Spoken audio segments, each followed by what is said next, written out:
Hi, I'm Michael Ordoña of the Los Angeles Times.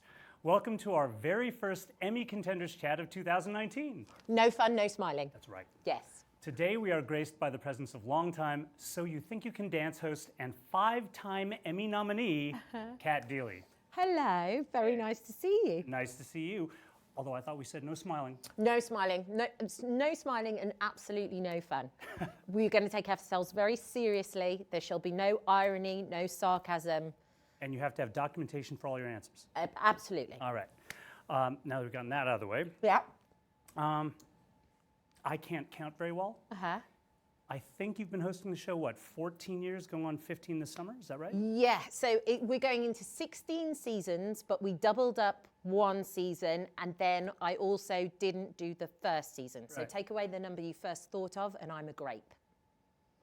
That explains everything. Clean as mud? Yes. Yes, clear as mud. That's why on my SATs I just put grape and But yes, I've been doing it a very, very, very long time, and I'm very, very grateful. Because it's not very often you get to do a job that you love. And I go to work and I absolutely love it. I love the people I work with. I thoroughly enjoy the show. I hope it comes across how much I do enjoy it. And also, I love what the kids can do. I'm always amazed and in awe. And it never gets old to me, because I can't do it. I've been asked that question loads of times, can you dance? And I can't, but that doesn't make me not appreciate it when somebody does, and someone does it so brilliantly. I mean, they're like Greek gods, some of these kids, you know? They just do the most incredible things, and my mind explodes, and I get goose pimples and chills, and still, 14 years in, I get quite emotional about it. well, that answers a lot of questions right there, actually. Sorry. Oh, no. I was wondering how you could be doing this for that long and going into your 15th season and still appear to be enjoying it. Yeah. But I guess we now know the secret. Yeah, and I think it's also you haven't seen it all. Just when you think that, oh, you've seen someone flip 5 times and then do a backward somersault and somebody else goes and raises the bar higher, and then some of the kids work with the most incredible choreographers that have these insanely brilliant minds where they use reference points from everything from great pieces of art to literature to new music to whatever it is, history, whatever it is. So you get lost in these huge vortexes of amazing art. And when the right choreographer comes together with the right dancer, hair, makeup, music, sound, lighting, something magical happens sometimes, and it literally does make the hairs on your arms stand on end. I just have to point out, when you said they sometimes refer to great works of art, you almost indicated our target painting. I know, I did ask where it was from. I was like, I really like the colours in that painting. Where's that from? Target. I said, should I know it? But we probably should know it. If anybody out there knows who created this painting, or you are in fact watching the LA Times interview as the artist, please get in touch with us. But also talking about referencing works of art, some of those routines get very, very complex. They're, the one where there were statues that had a brief time to be alive before they turned to stone again. Yes. I think those are some of my favorites, the really conceptual ones. Yeah, so, I mean, there are some incredible routines throughout the seasons, really, and it's so funny because our show is kind of strange because either you don't know we're on the TV and you don't even know we exist, or you are an absolute avid fan, you know all the dancers that have been on before, you can name all the routines. That one that you're referencing was Melanie Marco, and you know all the group numbers, and you know it's kind of polar opposites. Our show, it does this weird thing. But the people who are fans of the show, absolutely, they all have their favourite routines. And quite often it's with kids that have been contestants on the shows themselves and then have gone on to be choreographers, and the Travis Walls, the Dimitri Chaplins, those kind of people, you know. So how about your favourite routines on the show? Oh, I've got so many favourite routines. Because there was one that Wade Robson did called Ramalama, which was amazing. which was like they were all kind of dressed up like ghouls and ghosts and people that had come back from the dead. And it was an amazing, amazing routine. I always love Wade Robson's work. Mia Michaels does incredible routines. Travis Wall is always amazing. And for me, Travis Wall absolutely epitomizes our show. He was the guy who was on the show. He came second to Benji Schwimmer in I think it was season 2. And since then, he's gone on. He became a dancer, and now he's a choreographer too. And now he wins Emmys. I give him Emmys now, which is I couldn't be more proud, you know, when that happens. And it's just it's a great thing about the show that dancers can use it as a springboard to go wherever they want to go. And for some kids, that's going back home and opening a dance studio and being close to their family and all those kind of things. And then for other kids, it's going on to Broadway. I saw Mel in Hello Dolly with Bette Midler, and Mark went on tour with Lady Gaga. Jasmine is on tour with Beyonce and on the album cover. Twitch is on Ellen, Magic Mike. Like, there's no one has to get put into a box from being on this show. You can go and be whatever you want to be. Dream as big as you possibly can. Well, speaking of Emmys, you've been nominated 5 times. I've never won, though. I've never won. And last season, I did this thing where I allowed one of the dancers to jump over my head on live TV. Now, bear in mind that in a pair of heels, I'm approximately 6'2". This guy was, I think, 5'2". And in the dance routine that he did with Lauren, it was a Mandy Moore routine, actually. It was like a jazz routine, just a funky jazz routine. There was no story. It was just cool. He presses on Lauren's shoulders and split jumps over the top of her head. Now, Lauren is approximately 5'1". So he did this amazing split jump, and I said, wow, that was amazing. And Nigel said, what I'd really like to see is him do it over your head. And I was like, okay, maybe this will get me an Emmy. I think I even said it. And I backed up in my heels, and I thought, well, there's no way this dude is going to get, JJ's not just, he's bouncy and he's springy and he's truly athletic, but there's no way he's getting over my head. So I bent down a little bit. I don't know if I'm now out of everybody's shot, but I bent down a little bit and braced in the thigh region. And then he ran at me, but of course I hadn't thought to get over the top, he has to push. So basically the entire body weight and the velocity of him running at me as well is coming on my back. So he did it, he cleared me, I fell to the floor, still managed to hold on to my mic though. If that's not worth an Emmy. If that's not, I mean, and I got home and my husband said, you absolute moron. He said, you do realise he could have broken your, I mean, it was more expletive than that, but you absolute moron, you do realise he could have broken your neck on live TV. You were in 4-inch heels and you're 6'2". And I went, yeah, but girl's got to do what she's got to do to try and get that Emmy, right? That's it. I had to. So short of bribing somebody, I don't know what else I can do. Could you start a petition at the LA Times? Well, I'd like to see Anthony Hopkins do that. And he wouldn't. There's no way. Or De Niro. Cowards. Get Cowards. out of it. They would never do it. Okay, so preparing for this, I watched a lot of your stuff. Did you? Yes. And not to shine the apple too much, but what jumps out about you, what really separates you, is how, I want to say, real or authentic you seem when you're talking to people. You just seem really at home with them. Okay. You seem to be relating directly to them. Yep. Which is, it's lovely. It's not so shiny and polished. Yeah. No, I'm not. I'm very rarely shiny and polished. My thing is, I actually really love people. I like finding out about them. I like knowing what makes them tick. I like hearing their stories. I like their sense of humor. I like hearing how people quite often, human beings can be pretty great. most of the time. I know we were talking about Yeah. everything, politics and all the rest of it, but human beings can be pretty great. And I think sometimes when you hear people's stories and you hear about, you know, things that they've had to obstacles that they've had to overcome, and how you transform that into something positive and you put a twist on it, and they become stronger because of it, and you learn from it. I don't know, I just love people, and I like hearing about their backgrounds, and I like hearing their stories, and I like hearing when they have massive successes and when they have failures and all of those things. And actually, I wouldn't rather be anywhere else. I wouldn't rather be talking to anybody else apart from the person that I'm talking to right in that instant.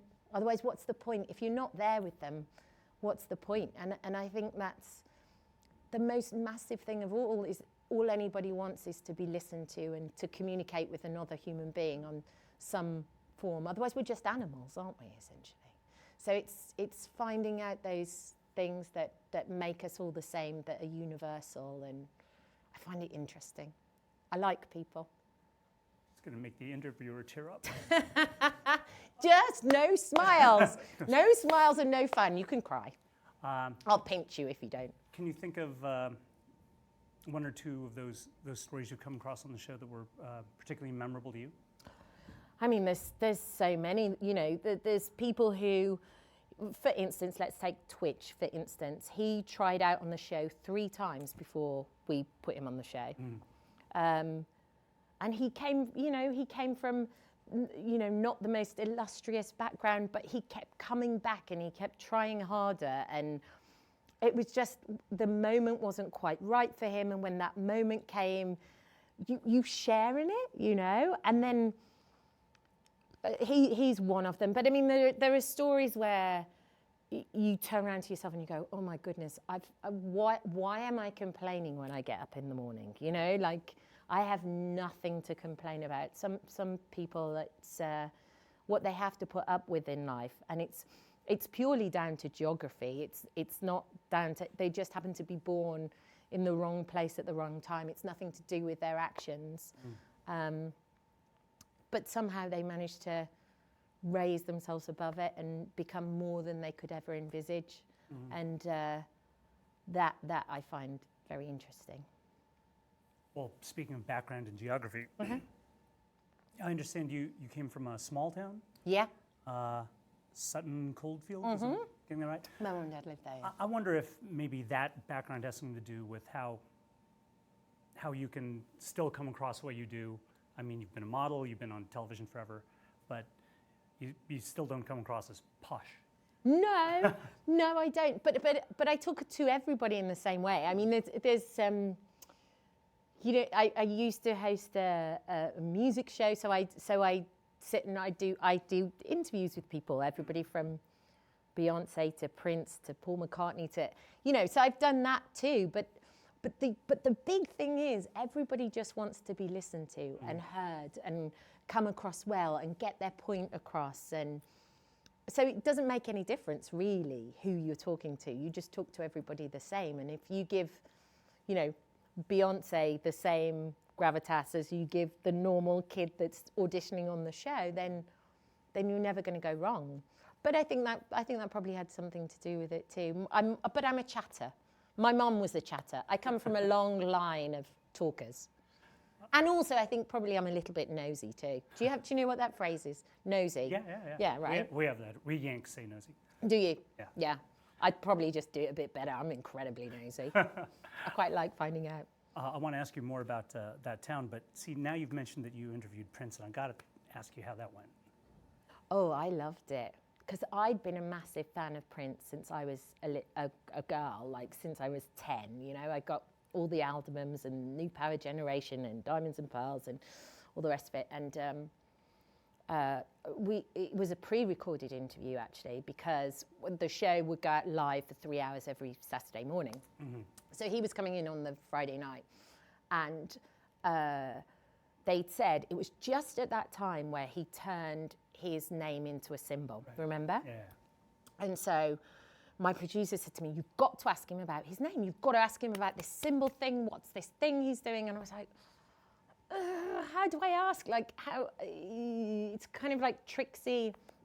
Anyway, they said, no one can look at Prince. Don't make eye contact with Prince. Don't do this, don't do the other. And I'm always like, oh, how am I, like, you're creating this thing where the thing that I'm saying to you about just trying to connect with somebody, there were all these barriers that kept being put in the way. And so it's this weird thing where they have a team of people around them that are making it more difficult almost for them to just, for you to connect in some way.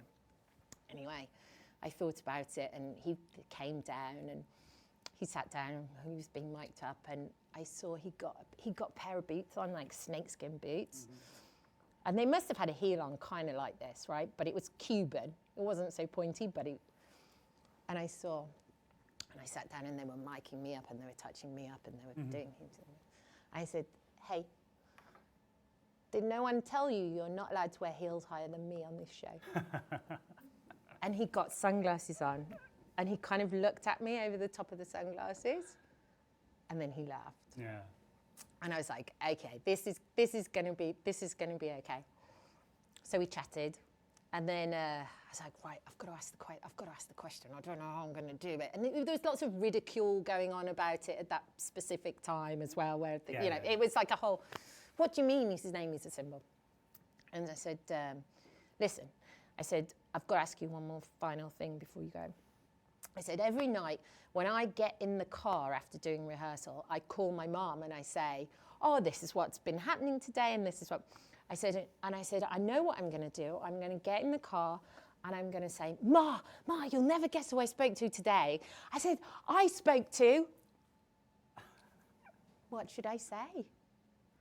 And because I got pictures of him all over my wall. And he looks over his glasses again and he goes, a new friend. Oh. And I was like, okay, I asked the question and you were cool with it. And he was everything I hoped he would be. And he had a sense of humor and all of those things. And he's truly brilliant. It's a shame he's not around anymore. And he thought on his feet in that interview too. Or on his heels. But of course, because he's actually smart and intelligent. You couldn't write the kind of music that he wrote if he was. Yes, he'd retracted away from society a little bit, but he was always going to be smart and intelligent, and you listen to his songs and they have a sense of humor, Trojans in the pocket, except like he's got a sense of humor. You know what I mean? So, yeah. Awesome. Thanks. I loved it. It was a moment that I absolutely loved. Yeah, I wish I'd gotten a chance to interview him. Yeah. The heels line probably wouldn't work for me as well. Probably not, but I took a risk though. Yeah. You have to take a little bit of a risk with people. It was the same with Marilyn Manson. He was being mic'd up, and I bounced into the room, and he must have thought, oh God, here we go, another blonde that's bouncing in, like you can imagine. But I really liked him. Like I loved all his artwork. I read like poetry. I really liked him. I thought he was very, very interesting. And I just knew he was going to give me the cold shoulder. He was literally going to have a wall up. And so he was being mic'd, and as he was being mic'd, I saw them open his suit, and the label was in his suit here. It was Comme des Garçons, and he did it back up, and we sat down, and I went, it's a nice suit. And he went, thanks. I went, it's Comme des Garçons, isn't it? And he went, so there's ways, and it's always just to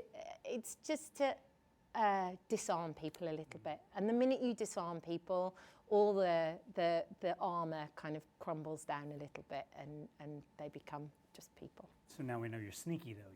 I'm sneaky. Oh yes, I'm sneaky. God, of course I'm sneaky. All the best people are, but in the right way. Yes. In the right way. You didn't use your knowledge for evil. No. No. Comme des Garçons is still in business. They're all fine. Marilyn Manson's okay. Yes. Well, that's debatable. Yeah. Okay, I want to ask you a little bit more about that town you came from. Sorry, I'm all over the place. No, it's great. I mean, do you think I'm going to stop you from talking about Prince? Okay, good. All right. So small town. You've said previously that you were not popular in high school, which is kind of a strange concept. No, not popular. I just wasn't. I wasn't the cool kid. I was always the person that I'd talk and chat, but I just wasn't. I was never cool. You didn't have the reserve. No. I was never emo. I was never. No, I got like a bad perm, and I was very thin and a bit gawky. But no, I absolutely had lots of friends, but just wasn't. I was never the cheerleader. To use terminology that you would use here. Well, tall, blonde, and a lot of energy, but not a cheerleader. No, completely uncoordinated. Which explains why you don't open the shows with the dance. 100%. I just checked that you weren't in reach. Don't come any closer, otherwise you're in big trouble. So what was that town like? What did people grow up in that town thinking they were going to do? Well, there was all different. People grew up with all different ideas. I can only speak about when I was a kid, I wanted to host TV shows. That was really? When I was little. But like I'm talking 7. No, I originally wanted to be Julie Andrews. That was who I wanted to be. But Julie Andrews had Julie Andrews covered, so I could never do that. And then I was quite academic when I was at school. And so it was considered to be more sensible if I went down a more kind of traditional university route. I moved to a grammar school to go and do my A-levels. I did 4 A-levels, and then it was assumed that you would go to university because that was actually the sensible thing to do. We all know that if you want to work in entertainment, it can be very hard to break into, first of all. The career can be actually very short. The options are very much stacked against you. And so it was considered smarter for me to go to university and do those kind of things. And so but I didn't know what I wanted to do. I wanted to study English literature if I was going to study anything. But I didn't know what I wanted to do at the end of it. And then I won a model competition when I was like 14. And I'd go down during school holidays, like my big holidays, 6-week holidays. I'd go to London and go and work. I travelled to Japan when I was 16 and did that. And then so I didn't know what I wanted to do. So I took a year out and I moved to London for a year when I was 18 and just kind of had just tried to get my head together really in some way, shape or form, travelled a bit. And then I didn't know what I wanted to do. And there was a friend of mine who was working at MTV at the time. And they said MTV UK was breaking away from the rest of Europe. It was essentially, you had MTV America, and then you had MTV UK. I think it went to South Africa too, and Australia and Europe. But what they'd realised is you needed more people on the screen that people at home could relate to, that the audience could relate to. So they needed more people from England with accents and all those kind of things. So they were breaking away. And so I thought, well, at 7, I wanted to be a TV host. So I don't know, let's see. So I borrowed my mum and dad's camcorder and I made a tape that was like 3 minutes and I sent it in. And then I got called back for 1 million auditions. And they kept calling me back and then they'd say, okay, you've 75% got it, you're just going to do this, or you've 80% got it. And then it got to, you've 99% got this job, but we're going to throw you live on air, almost like TRL, and see how you do. And so that was how I got my job. I have like 1,000 more questions for you, but we're almost out of time. I have to throw the lightning round at you. I'm sorry, I'm a waffler. Are you kidding? You're doing great. I'm a waffler. Doing wonderfully. All right, so as I warned you, lightning round. These are questions we ask everybody. Okay. And your answers all have to be correct, or you lose. Okay. Is there a trap door under here or anything? I'm not going to tell you. Okay, fine. It's going to be a surprise. Okay. All right, so what was the last show you binge watched? Oh, my goodness. Last show I binge watched was, oh, my goodness, probably a Sex and the City rerun.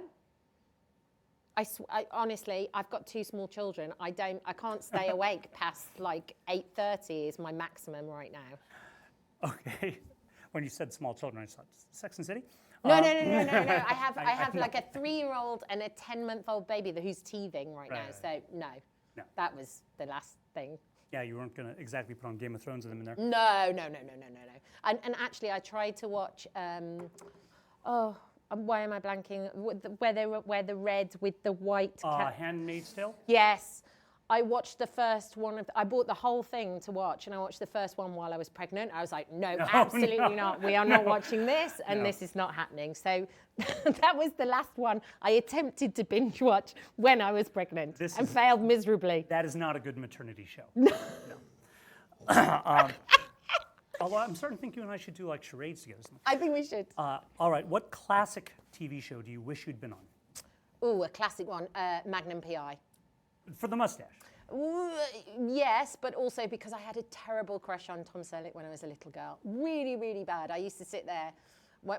Sunday night was hair wash night in our house before I used to go to school, and I'd be like 4 years old, and I'd sit there in front of the TV with my legs crossed like this, watching Magnum PI like that, and I'd be like, Mommy, Magnum PI is such a lovely man. Weird. Is that weird? Well, it is for a 4-year-old. Oh, you're Slightly odd. Well, okay, we've actually already talked a little bit about your first acting. Okay, what was your worst job ever? And not just in acting, your worst job. Worst job ever? You know what? I've never really had. I'm a believer in no matter how bad the job is, you can always learn something from it. Mm-hmm. I worked in a pub for a while, and it was always quite hard if the rugby guys were all playing or the footballers were all playing. And it was always a bit like, oh, there's a match on today. I'm going to get loads of grief. And it's, but you know what? It stood me in pretty good stead sometimes. You know, what doesn't kill you makes you stronger. And it would always be like, oh, there's a match on today. I hope they don't lose, and it's going to be, oh. But it would always work out in the end. Got ugly in there if they lost? Only if I beat them at arm wrestling. Or spitting. No, joking. That'll be on the next one. All right. Did you ever watch Sopranos or Breaking Bad? No. See, this question is just not going to work for them. No. Sopranos prequel, Breaking Bad sequel. How about, is there any show you can think of that you'd like to see a prequel or sequel show for? Game of Thrones doesn't count because they're doing prequel shows. I still like Sex and the City. You give me that any day of the week. I would like to see the one where they first moved to New York. There was a snippet in the movie where they showed like a flashback, but I'd love to see when they first moved to New York as a series. I thought they were going to, weren't they going to do I don't know, they're all falling out with each other, I think. Oh. All right, you have admirably answered all of the lightning round questions, and you get a huge prize that we'll give you later. That was so shifty. that wasn't even, I'm not a natural blonde. And can I take the painting? Thank you so much for coming by. Thank it was really you. a pleasure to meet you. Nice to meet you too. You can watch this whole thing as many times as you want on latimes.com, I think. If you can't sleep at night or something like that, if you need to, you can't ask people to watch this again. Well, they can run it at different speeds. They can run it backwards. See if your Marilyn Manson This will be really fast. Your Marilyn Manson stuff might have different meanings if they run it backward. Oh yeah. Okay. Fine. Good. Try it. You might like it. Thank you, Cat Deeley. Thank you. Nice to see you. Nice to meet you. Thank you.